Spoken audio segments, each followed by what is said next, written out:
जय हिंद साथियों। तो आज के इस वीडियो में हम रेलवे ग्रुप डी के टोटल 63 शिफ्ट में जो भी हमारे प्रश्न इलेक्ट्रोमैग्नेटिज्म वाले टॉपिक से पूछे जा चुके हैं उन सारे प्रश्नों को हम लोग डिस्कस करेंगे।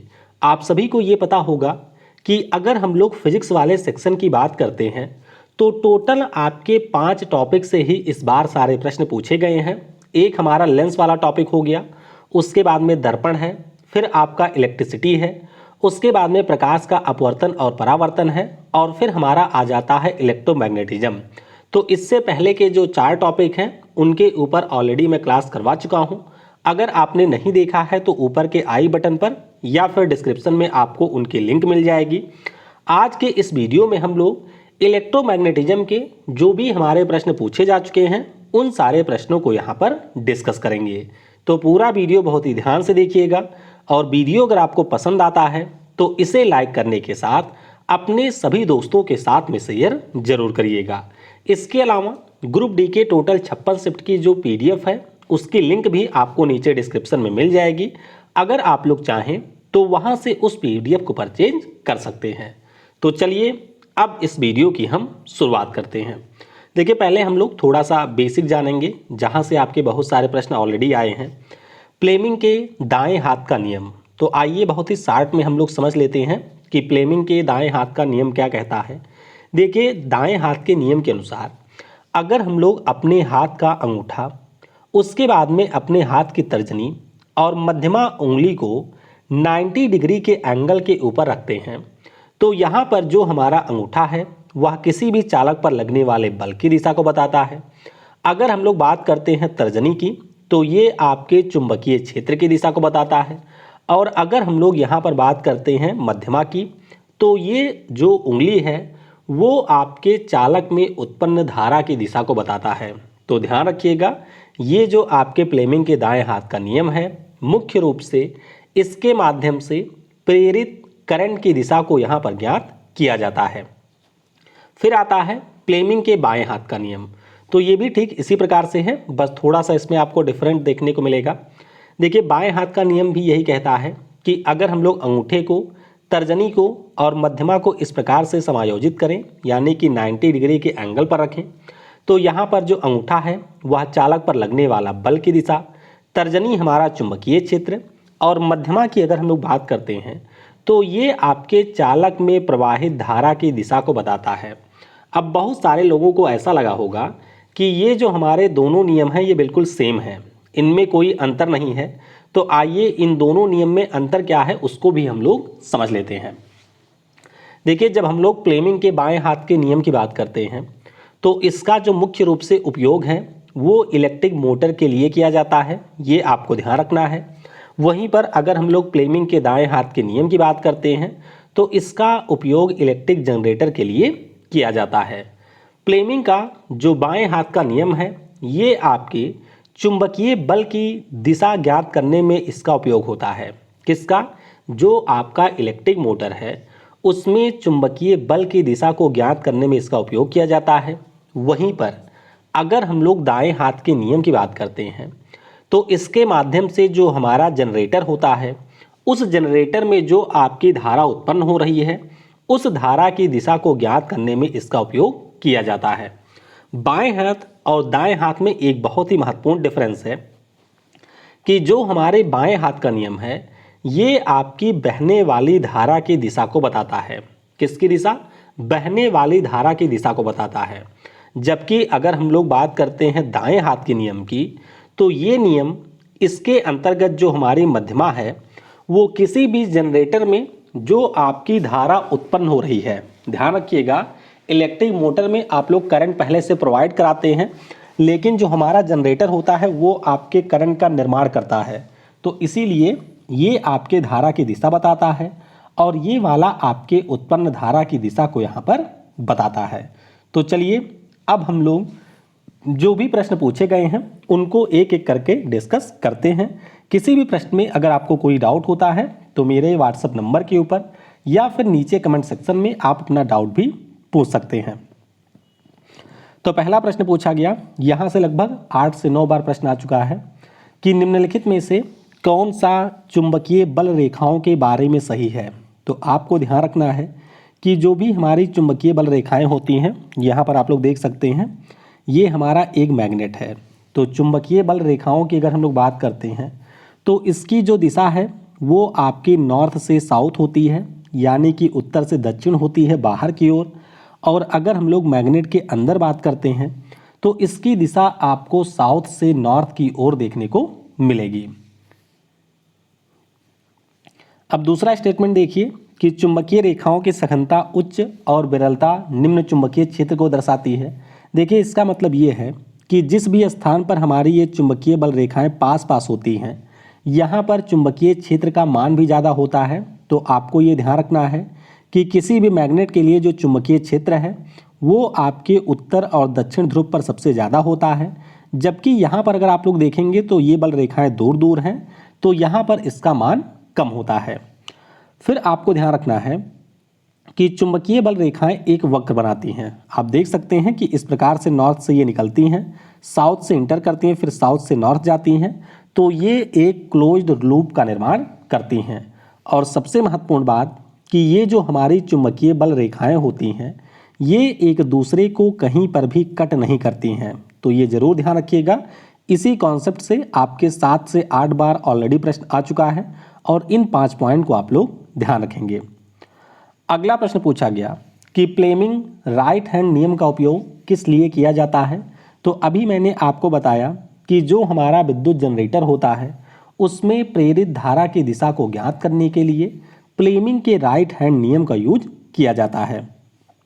अगला प्रश्न पूछा गया कि चुंबकीय क्षेत्र रेखा और विद्युत धारा एक दूसरे के डैश डैश होते हैं। तो यहाँ पर आप लोग देख सकते हैं, जैसे ये हमारा कोई कंडक्टिंग वायर है जिसमें ऊपर की ओर आपकी करंट बह रही है। तो अगर हम लोग यहाँ पर चुंबकीय क्षेत्र रेखा की बात करते हैं तो इसके चारों ओर इस प्रकार से आपको रेखाएं देखने को मिलेंगी।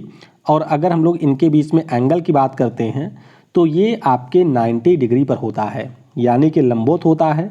और ये प्रश्न आपका अभी कल ही पूछा गया था, तो जरूर ध्यान रखिएगा, चुंबकीय क्षेत्र रेखा और विद्युत धारा एक दूसरे के लंबवत यहाँ पर होते हैं।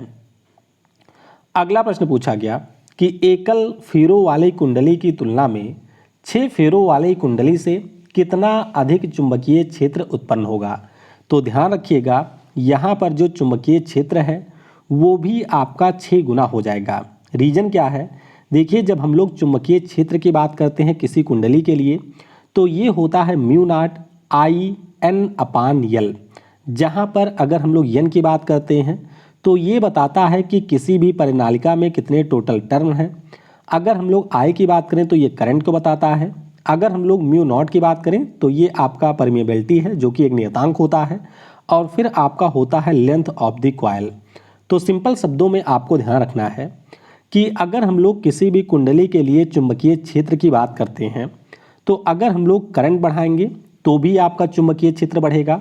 अगर हम लोग कॉइल की संख्या को बढ़ाएंगे यानी कि जो टर्न है उसको बढ़ाएंगे तो भी आपका बढ़ेगा। बस केवल अगर हम लोग लेंथ को बढ़ाते हैं तो यहाँ पर जो चुंबकीय क्षेत्र है वो आपका कम होगा, क्योंकि ये इसके यूनिवर्सली प्रोपोर्शनल होता है। तो ये अच्छे से ध्यान रखिएगा, इस कॉन्सेप्ट पर भी 5 से 6 बार प्रश्न आ चुका है। अगला प्रश्न पूछा गया कि किसी सर्किट किसी सर्किट में जुड़ा हुआ चालक तार में बल की दिशा किस सिद्धांत से ज्ञात करते हैं। तो ये भी हमारा सिंपल सा ही है। ध्यान रखिएगा, किसी सर्किट में जुड़ा हुआ चालक तार में जो बल की दिशा है वो हम लोग दाएं हाथ की हथेली के नियम से ज्ञात करते हैं। क्या है आपके दाएं हाथ की हथेली का नियम? तो देखिए इस नियम में कहा गया है कि अगर इस प्रकार से हम लोग अपने हाथ को खोल करके रखते हैं तो आपकी जो उंगलियां हैं ये आपके मैग्नेटिक फील्ड की दिशा को दर्शाती हैं। जो आपके ऊपर का हिस्सा है यानी कि जो अंगूठा है वो आपके करंट को दिखाता है, और जो आपकी हथेली जो है ये आपके फोर्स के डायरेक्शन को दिखाती है। तो ध्यान रखिएगा, किसी भी सर्किट से जुड़ा हुआ चालक तार में बल की जो दिशा है वो दाएं हाथ के हथेली वाले नियम से ज्ञात की जाती है। अगला प्रश्न पूछा गया कि एक चालक के चारों ओर चुंबकीय क्षेत्र रेखाएं किस नियम से ज्ञात की जाती हैं।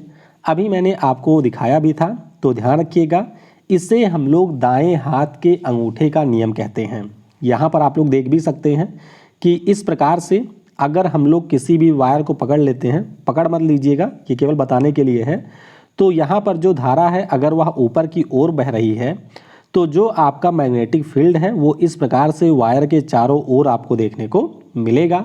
और इस प्रकार से जो हमारी चुंबकीय क्षेत्र है उसको हम लोग दाएं हाथ के अंगूठे के नियम से यहाँ पर ज्ञात करते हैं। अगला प्रश्न पूछा गया कि प्रेरित विद्युत वाहक बल की इकाई क्या होती है।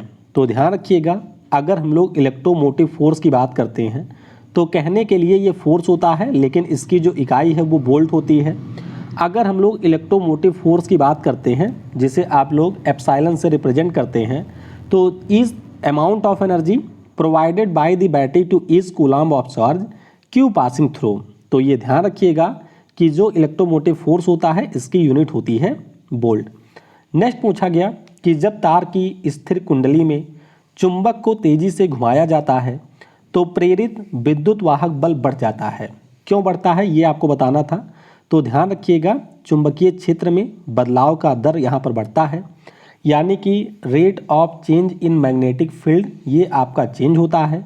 और इसी के कारण जो प्रेरित विद्युत वाहक बल है यानी कि जो यहाँ पर EMF होता है उसमें आपको परिवर्तन देखने को मिलेगा। अगला पूछा गया कि जो डायनामो होता है वो किस सिद्धांत के ऊपर कार्य करता है। तो अगर हम लोग डायनामो की बात करते हैं तो यह आपके इलेक्ट्रोमैग्नेटिक इंडक्शन यानी कि जो विद्युत चुंबकीय प्रेरण का सिद्धांत है उसके ऊपर कार्य करता है। आपको ये भी ध्यान रखना है कि जो डायनामो होता है ये यांत्रिक ऊर्जा को विद्युत ऊर्जा में बदल देता है। अगला प्रश्न पूछा गया कि स्वतंत्र रूप से लटकाने पर चुंबक किस दिशा में अलाइन होता है। तो अगर आप लोग स्वतंत्र रूप से लटकाते हैं तो ये जो आपका चुंबक है वो उत्तर और दक्षिण दिशा में अलाइन होगा। तो ये ज़रूर ध्यान रखिएगा, आपको वैसे भी पता होना चाहिए कि ये हमारे पृथ्वी का नॉर्थ पोल है, ऊपर नीचे साउथ पोल है।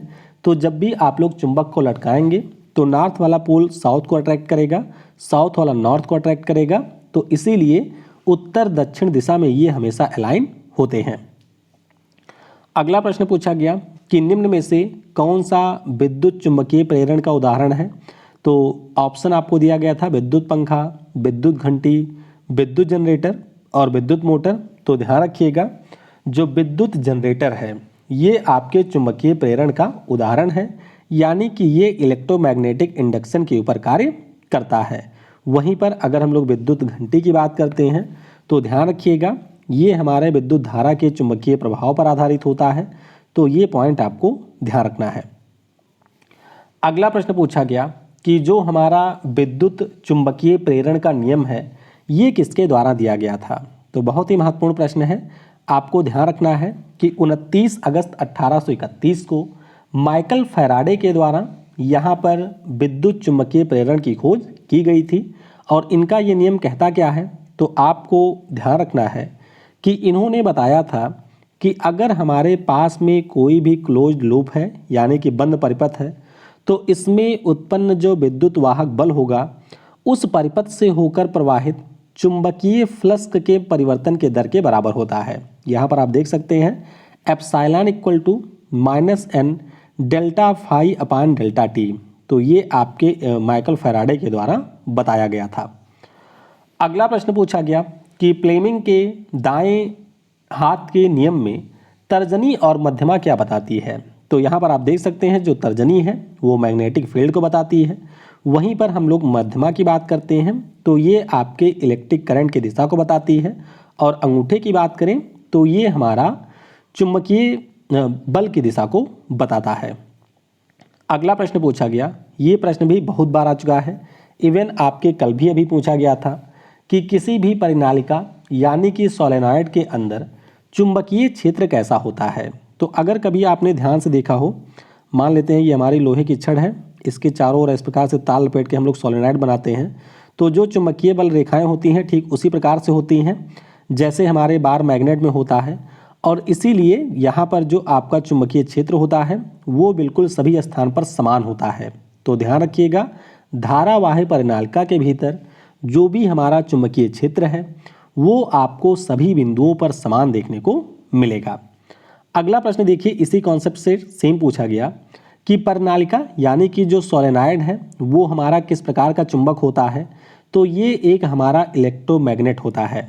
आपको पता होना चाहिए कि जब भी हम लोग इस प्रकार से किसी भी तार को बेंड करते हैं और इसके कारण जो आपका धारा प्रवाहित होती है यानी कि जो मैग्नेटिक फील्ड उत्पन्न होता है उसी को हम लोग सोलेनॉइड कहते हैं। तो ये हमारा एक अस्थायी चुंबक होता है, यानी कि जब तक आप धारा प्रोवाइड करेंगे तब तक ये चुंबक की तरह कार्य करेगा, अदरवाइज फिर ये आपका हो जाता है सिंपल।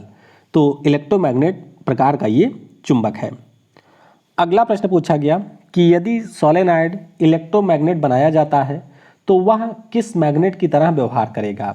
तो आपको ध्यान रखना है ये बिल्कुल एक बार मैग्नेट की तरह व्यवहार करता है।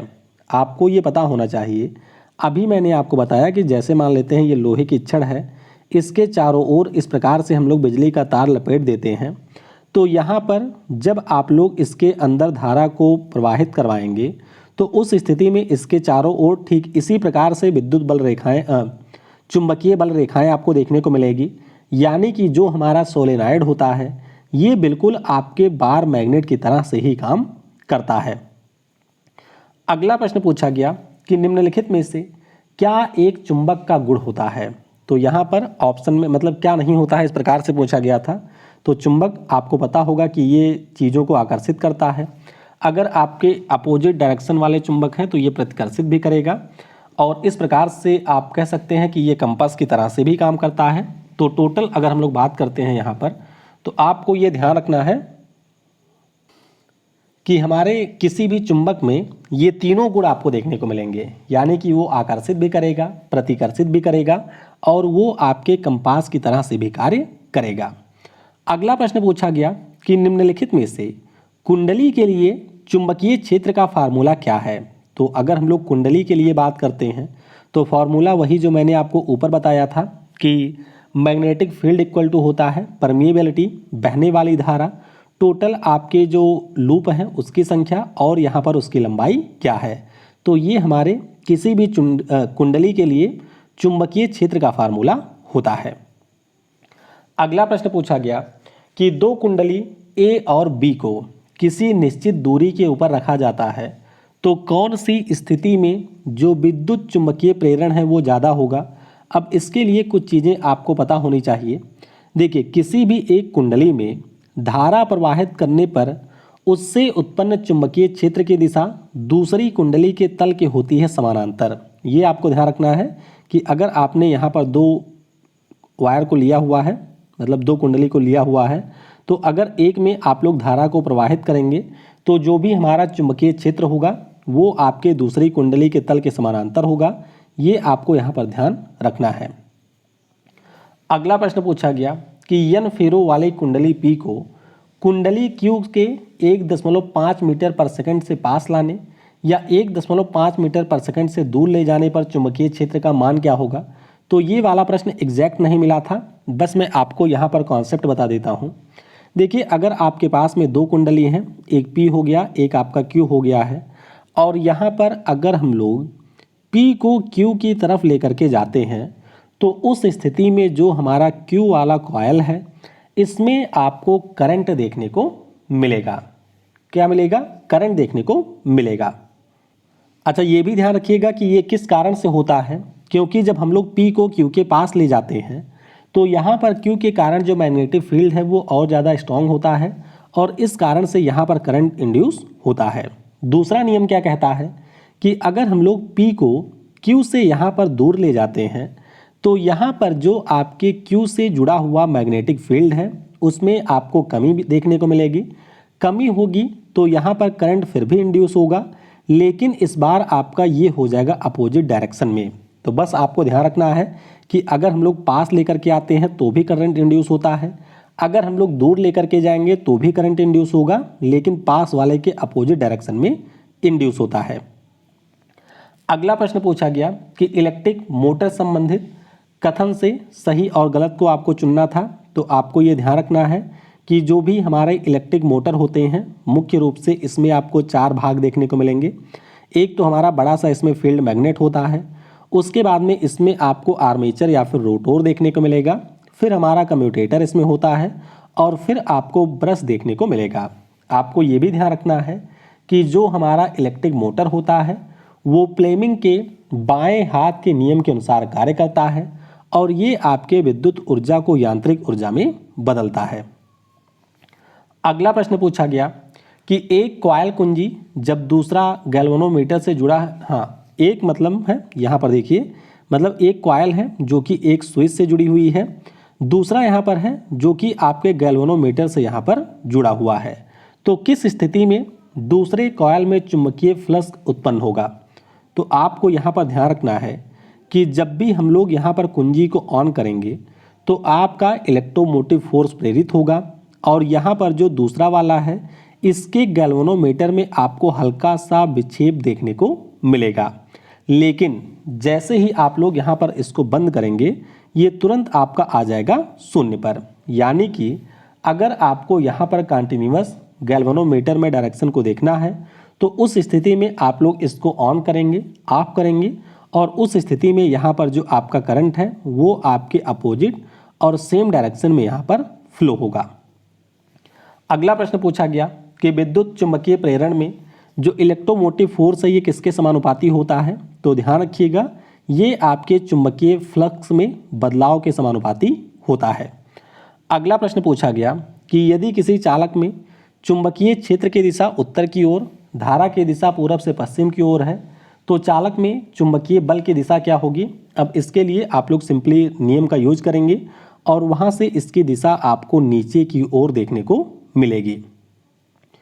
अगला प्रश्न पूछा गया कि फ्लेमिंग के बाएं हाथ के नियम के अनुसार अंगूठे मध्यमा के बीच में कितने डिग्री का कोण बनता है? तो ये मैं आपको ऊपर ही बता चुका हूँ कि यहाँ पर अंगूठे और तर्जनी के बीच में 90 डिग्री और तर्जनी और मध्यमा के बीच में भी 90 डिग्री का कोण यहाँ पर बनता है। अगला प्रश्न पूछा गया कि विद्युत मोटर में कुंडली के अर्ध घूर्णन के बाद विद्युत धारा की दिशा को कौन उत्क्रमित करता है? और ये प्रश्न भी ऑलरेडी 3 से 4 बार आ चुका है। आपको ये ध्यान रखना है कि जो हमारे विद्युत मोटर में विभक्त वलय होता है ये आपके धारा की दिशा को यहाँ पर परिवर्तित करता है। अगला प्रश्न पूछा गया कि यदि किसी एसी मोटर के आर्मेचर को तेजी से घुमा दिया जाए तो यहाँ पर क्या होगा? ध्यान रखिएगा यहाँ पर जो वोल्टेज है वो आपका बढ़ जाता है। अगला प्रश्न पूछा गया कि चुंबकीय बल रेखाओं के संबंध में सही कथन आपको चुनना था। 2 आपको दिया गया था कि चुंबकीय बल रेखाएं एक क्लोज्ड लूप बनाती हैं, चुंबकीय बल रेखाओं की दिशा और परिमाण दोनों होते हैं, बिल्कुल सही है।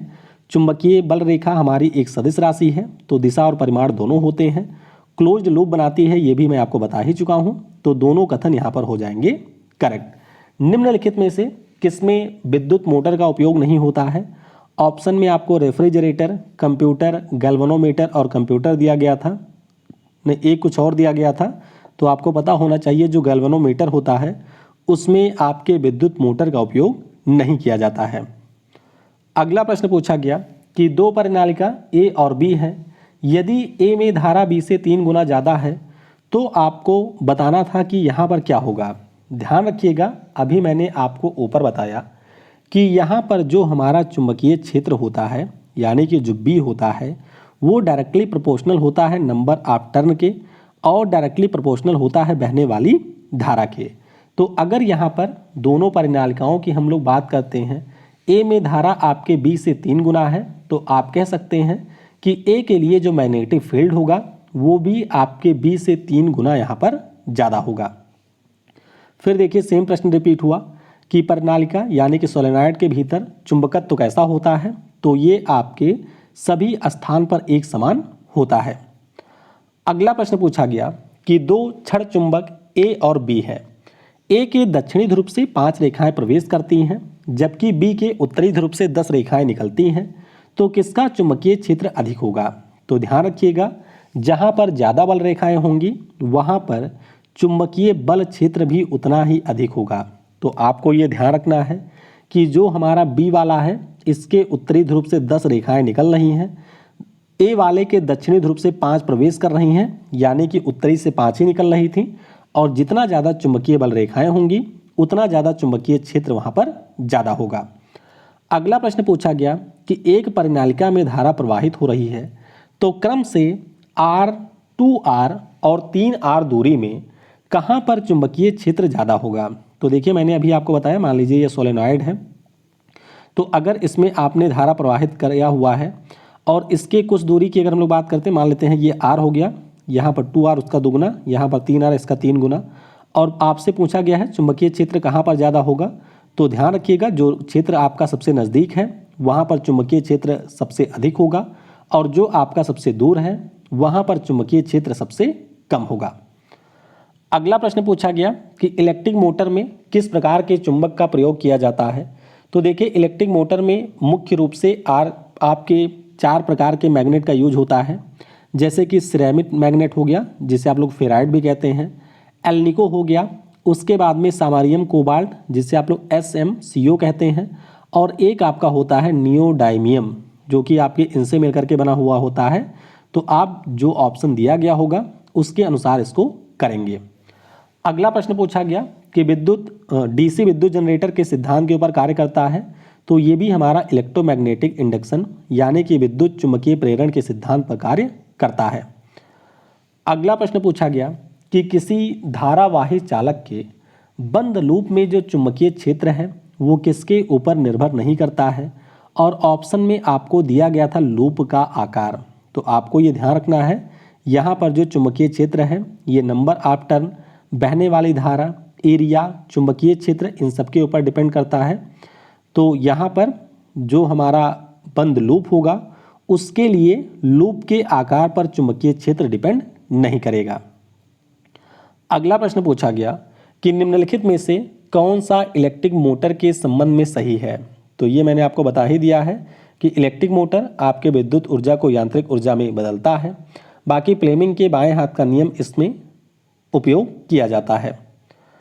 और उदाहरण भी जान लीजिएगा, वॉशिंग मशीन है, कंप्यूटर है, विद्युत पंखा हो गया, रेफ्रिजरेटर है, MP3 है, इन सभी में इलेक्ट्रिक मोटर का यूज होता है।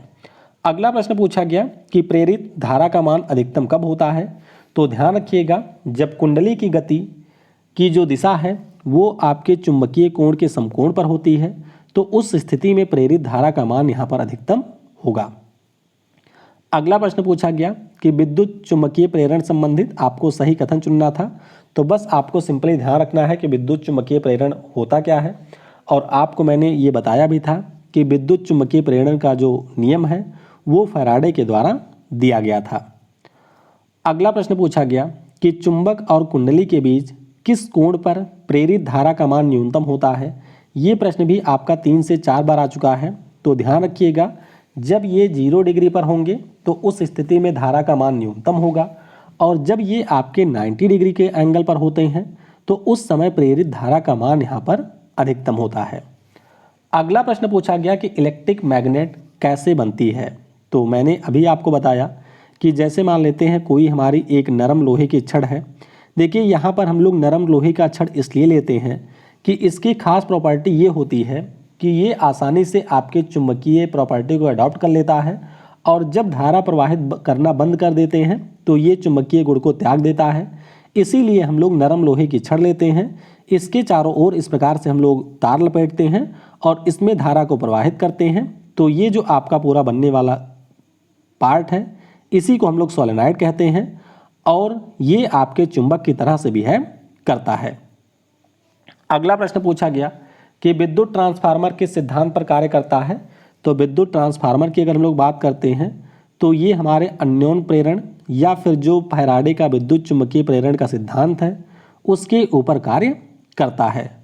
अगला प्रश्न पूछा गया कि विद्युत ऊर्जा को ऊष्मीय ऊर्जा में कौन बदलता है।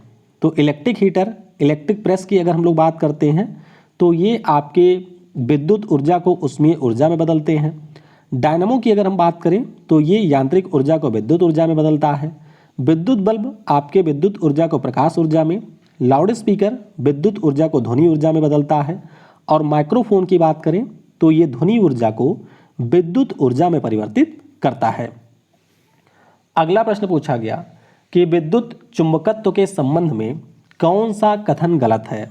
तो फिर आपको दिया गया था विद्युत चुंबकत्व यानी कि इलेक्ट्रोमैग्नेटिज्म के ऊपर कुछ स्टेटमेंट थे, तो अगर आपको ये पता है तो आप इसे कर सकते थे। अगला प्रश्न पूछा गया कि यदि चालक नीचे से ऊपर गति करता है और चुंबकीय क्षेत्र की दिशा पूरब से पश्चिम होती है तो उत्पन्न धारा की दिशा क्या रही होगी। देखिए ऑप्शन में अगर आपको ऊपर की ओर दिया होगा तो आप ऊपर की ओर बताएंगे, अगर आपको बाहर की ओर दिया गया होगा तो यहाँ पर जो दिशा है वो आपकी बाहर की ओर होगी। बाकी जो प्रेरित चुंबकीय धारा है इसकी दिशा आप लोग फ्लेमिंग के दाएं हाथ के नियम से ज्ञात करते हैं। अगला प्रश्न पूछा गया कि फ्लेमिंग के बाएं हाथ के नियम में अंगूठा और उंगलियां किसकी दिशा बताते हैं। तो ये मैं आपको बता ही चुका हूं कि चुंबकीय बल, चुंबकीय क्षेत्र और विद्युत धारा की दिशा को यहाँ पर बताते हैं। तो इस प्रकार से जो भी हमारे मैग्नेटिज्म वाले टॉपिक से प्रश्न पूछे गए थे उन सारे प्रश्नों को हमने डिस्कस कर लिया है। और अगर आप लोग ये सारे 5 टॉपिक अच्छे से कर लेते हैं तो फिजिक्स वाले जो सवाल हैं वो आपसे परीक्षा में नहीं छूटेंगे। कल की जो हमारी क्लास होगी उसमें हम लोग पॉलिटी के प्रश्नों को डिस्कस करेंगे और उसके बाद में स्टैटिक जीके के और जो हमारे सेक्शन हैं उसको हम लोग यहाँ पर कंप्लीट करेंगे। Thanks for watching. जय हिंद, जय भारत।